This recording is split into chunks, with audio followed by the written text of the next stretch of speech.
kota Surabaya, terdapat sebuah kampung yang masih mempertahankan suasana masa lalu.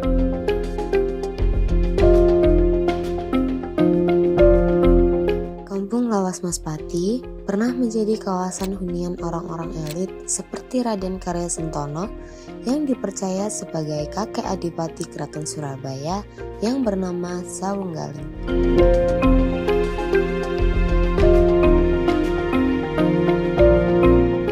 Nama Maspati sendiri berarti mas atau kakak dan pati atau adipati.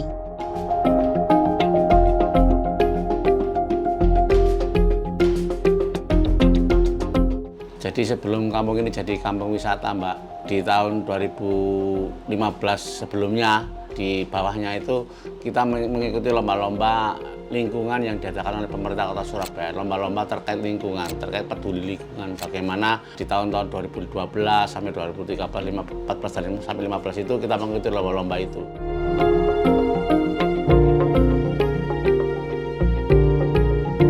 Dan kita mengikuti lomba-lomba itu hampir semua RT itu tiap lomba itu menang terus. Bahkan di 2015 di poin-poinnya itu kita menang, bahkan ada yang mendapatkan best of the best. Waktu itu saya sebelum menjadi ketua RW, saya menjadi ketua RT, dan di situ saya mendapatkan best of the best juga. Dan akhirnya Ibu Wali Kota waktu itu Ibu Risma sih, akhirnya terkesima kok bisa menang semua. Semenjak itu akhirnya kampung kita sudah terbranding, sudah menjadi bagus. Akhirnya kita sebagai leader punya ide untuk bagaimana biar nggak stagnan di situ gitu. Jadi biar ada sustainable, berkelanjutan dan bermanfaat. Dengan adanya kita memelihara lingkungan, akhirnya outputnya mendapatkan apa seperti itu. Tapi ide-ide itu bukan murni dari leader-leader seperti saya atau yang lainnya, bukan. Tapi juga ada ide-ide dari anak akademisi juga seperti itu sih.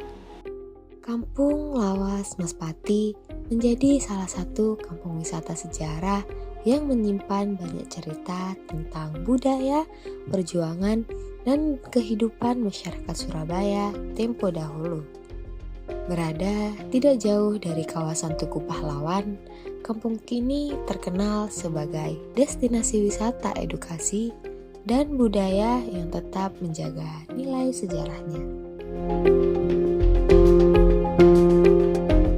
Jadi salah satu brand kita, karena kita ini selain berbasis masyarakat, kita ini juga wisata budaya, sejarah, dan kearifan lokal serta edukasi lingkungan. Dan itu di budaya itu sebenarnya tinggalan nenek moyang kita sih. Tegur sapa, Mbak mau kemana, Mas mau kemana, seperti itu. Salah satu tinggalan dari nenek moyang kita. Jadi kita ini di sini ini seperti menuntun sepeda motor karena ini kampung lawas seperti itu.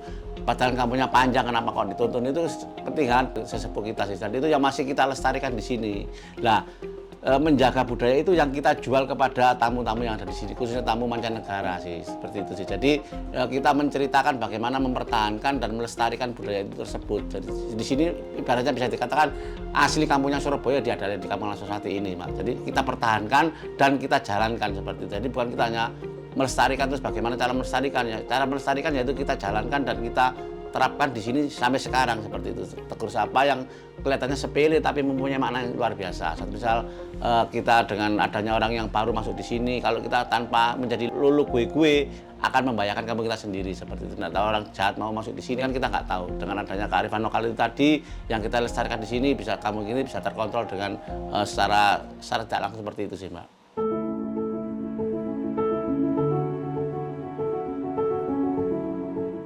Di tengah perkembangan zaman dan arus modernisasi, sebuah kampung menghadirkan cara unik untuk menjaga identitas budaya sekaligus menciptakan ruang interaksi bagi masyarakat. Jalan-jalan kampung disulap menjadi kanvas penuh warna, sementara berbagai permainan tradisional seperti engklek, ular tangga, dan catur hadir menghiasi lingkungan sekitar. Inovasi ini tidak hanya mempercantik kawasan, tetapi juga menjadi sarana edukasi dan pelestarian budaya bagi generasi muda. Di balik konsep yang menarik tersebut, tentu terdapat gagasan dan tujuan yang ingin dicapai oleh para penggagasnya.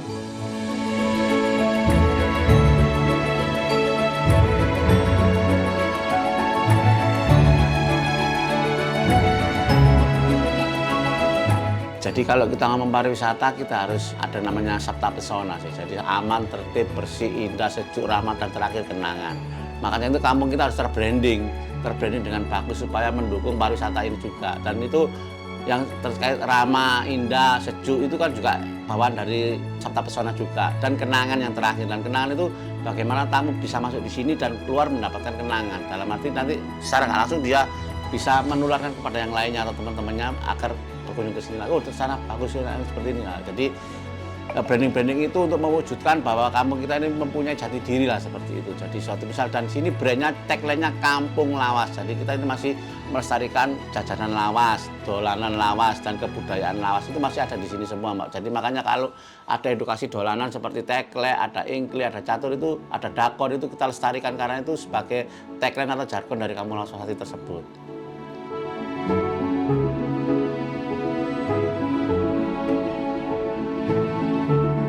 Di Kampung Lawas Maspati, jejak sejarah tidak hanya terlihat dari cerita, tetapi juga dari setiap detail bangunan yang masih berdiri hingga hari ini. Mulai dari kanopi tua yang masih dipertahankan, jendela kayu dengan desain lawas, hingga dinding-dinding bangunan yang menyimpan usia panjang perjalanan kampung ini.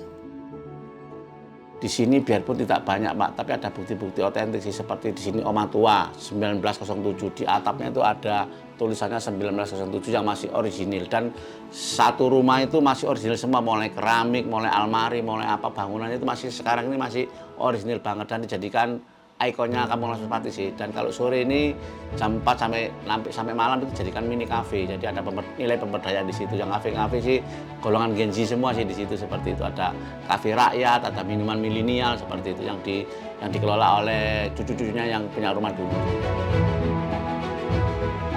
Pada intinya itu tempat para pati-pati yang atau pemuda-pemuda yang mengatur strategi, istilahnya gitu, tempat markas untuk mengatur strategi bagaimana melawan penjajah itu tersebut. Jadi di situ tempat berkumpulnya para pemuda-pemudi anak-anak Surabaya yang mengatur strategi bagaimana kita menjaga kota Surabaya ini atau dalam masa peperangan itu bisa mengatur strategi. Jadi tempat itu bersejarahnya itu sih, dan juga pemiliknya masih ada mulai cucu-cucunya sekarang dan yang mengelola terkait mini cafe tersebut sih.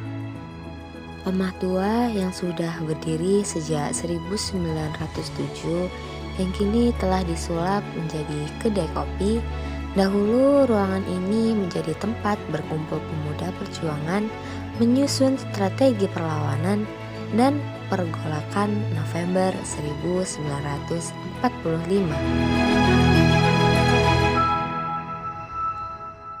Ada rumah bersejarah, ada rumah Ongkoloro yang dulunya ceritanya rumah sekolah untuk 2 tahun, jadi namanya Ongkoloro 2 tahun itu tadi ada ceritanya. Jadi kalau ada tamu kita suguhkan menjadi segmen juga di dua tempat itu tadi. Juga ada tempat yang tidak disinggahi tetapi mesti disebut juga, ada namanya mantri nyamuk, ada ceritanya, ada storyboardnya di depannya itu. Dulu ada namanya penyakit malaria lah, dia itu mantrinya. Jadi itu bertempat tinggal di Kampung Lawas Maspati sebagai mantri tadi untuk mengatasi kendala-kendala yang terkait sakit malaria tersebut, Mbak. Jadi itu masih ada rumah-rumah bukti nyata yang masih ditinggali di sini, tapi ada yang ditempati, ada yang tidak ditempati. Jadi rumah sejarah di sini itu ada pemilik penghuninya, ada yang ditempati, ada yang tidak ditempati. Dan itu difungsikan untuk spot-spot kalau ada kunjungan tamu wisata. Tapi rumah-rumah lawas itu hanya sebagai pendukung aja. Secara nggak langsung kita memerlukan masyarakat banyak untuk mengelola wisata ini berbentuk macam-macam sih. Ada yang atraksi, ada yang mengelola UMKM, ada yang dolanan, ada yang macam-macam. Jadi dengan kolaborasi itu semua tagline-nya berbasiskan ke Kampung Lawas seperti itu. Terdapat sebuah pasarean yang menjadi poros spiritual kampung ini. Disinilah bersemayam 2 sosok yang diyakini warga sebagai pendiri pertama atau penghuni yang pertama kali membabat alas Maspati, Raden Karyo Sentono dan Mbah Buyut Suruh. Keduanya adalah abdi terpercaya Keraton Surabaya pada masa kejayaan Kerajaan Mataram. Mereka bukan sekedar penghuni biasa. Dalam ingatan kolektif warga yang diwariskan turun-menurun, keduanya adalah panutan, sosok yang memiliki kepedulian sosial tinggi terhadap warga sekitar. Untuk peninggalan bersejarah terkait makam sih, kalau Mbak Buyut Putri Kangkung Kalau di Kampung Lawas ini bukan menjadi spot, lebih ke Mbah Buyut Suruhnya. Kalau Mbah Buyut Suruh itu ada karena yang di sini itu warga yang peduli namanya Kuncen, dari juru kuncinya makam tersebut sih. Kalau menurut cerita sih, konon katanya sih, ini kalau kita tarik benang merahnya itu kenapa ada makam Mbah Buyut Suruh, di sini diceritakan masih ada hubungannya dengan Saunggaling. Kenapa kok ada hubungan Saunggaling? Karena Saunggaling itu makamnya di Lidah Wetan atau nggak salah Lidah Kulon. Di makam Saunggaling itu juga ada namanya makam Mbah Buyut Suruh ya, seperti itu. Apakah Mbah Buyut yang di sini atau yang di sana itu ada hubungannya atau memang beda konteksnya gitu? Atau Suruh itu namanya pesuruh atau tidak, itu saya kurang untuk memahami terlalu dalam terkait itu, karena itu ada juru kuncinya sendiri untuk khusus terkait peninggalan bersejarah terkait makam. Kalau Mbah Buyut Kaji dan Putri Kakung itu di sini bukan menjadi spot, ada di sini tapi tidak termasuk dengan komunitas yang merawat makam itu tadi sih, Mbak. Jadi lebih terbrandingnya lebih ke fokusnya ke Mbah Buyut Suruh, karena akses Mbah Buyut Putri Kakung itu tempatnya di gang kecil ini yang di depan Balai RW ini, jadi tidak akses untuk dilewati seperti itu sih. Salah satu bangunan yang langsung mencuri perhatian adalah sebuah penginapan tua yang masih berdiri dengan gagahnya, Losmen Asri. Kalau losmen asri itu adalah bentuk bukti kita. Sebenarnya kita ini bukan dapat dari depannya, Mbak. Losmen asri itu ikut belakangnya kita ini. Lebih ke depannya ikut ke wilayah RW lain. Tapi ada pintunya yang ada di tempat kita ya. Salah satunya itu peninggalan untuk dapur umum waktu masa perang dulu. Jadi losmen asri itu dapur umum yang banyak ceritanya di situ terkait zaman-zaman dahulu kala. Jadi dapur umum itu masih dilestarikan sampai sekarang dan bangunannya hampir ada yang masih baru. Tercampur juga bangunan sedikit yang kekinian sih, seperti itu sih. Sebenarnya bukan menjadi spot juga, tapi ada cerita di situ sih kalau ngomong sejarah. Jadi di sini tinggalan bersejarah nggak semuanya jadi spot, karena Losmen Asri itu peninggalan bersejarah, tapi waktu tamu berkunjungnya itu aksesnya lewatannya itu di arah pulang seperti itu sih. Jadi lebih hanya dilewati aja. Jadi kalau nggak terlalu menjadi spot, tapi kalau ngomong sejarah itu sejarahnya adalah dapur umum yang zaman Hindia Belanda dulu, Mbak, seperti itu. Untuk menjaga sejarah ini kan pada intinya buat pemuda-pemuda generasi Gen Z sih, ayo kuak potensi kampungmu masing-masing. Dan itu jadikan sebuah permata yang tersembunyi dan angkat permata itu dengan baik dan akan membuat hasil seperti Kampung Laswati ini. Jadi Kampung Laswati ini sebuah kampung yang biasa, Mbak, hanya kecil, hanya 2 gang. Bisa dikatakan wilayah RW terkecil se-Surabaya, tapi bisa membuat harum nama kota Surabaya di mata dunia. Dengan mengasah permata itu dengan ikhlas, akhirnya menimbulkan industri pariwisata lewat budaya, sejarah, dan edukasi lingkungan ini sampai sekarang. Jadi mungkin sampai umurnya ini sudah 12 tahunan lah untuk menjadi kampung wisata ini. Dan untuk generasi penerus, jangan lupa untuk mengangkat potensi kampungnya masing-masing agar menjadi mutiara terpendam itu bisa terwujud dengan baik dan bisa membawa hasil untuk masyarakat tersebut. Kampung Lawas Maspati bukan hanya sekedar kampung tua di tengah kota Surabaya. Kampung ini adalah ruang hidup yang menjaga sejarah, budaya, dan kebersamaan masyarakatnya agar tetap bertahan di tengah perkembangan zaman. Dari gang-gang kecil yang penuh cerita hingga masyarakat yang terus menjaga warisan leluhur, Kampung Lawas Maspati membuktikan bahwa sejarah akan tetap hidup ketika ada yang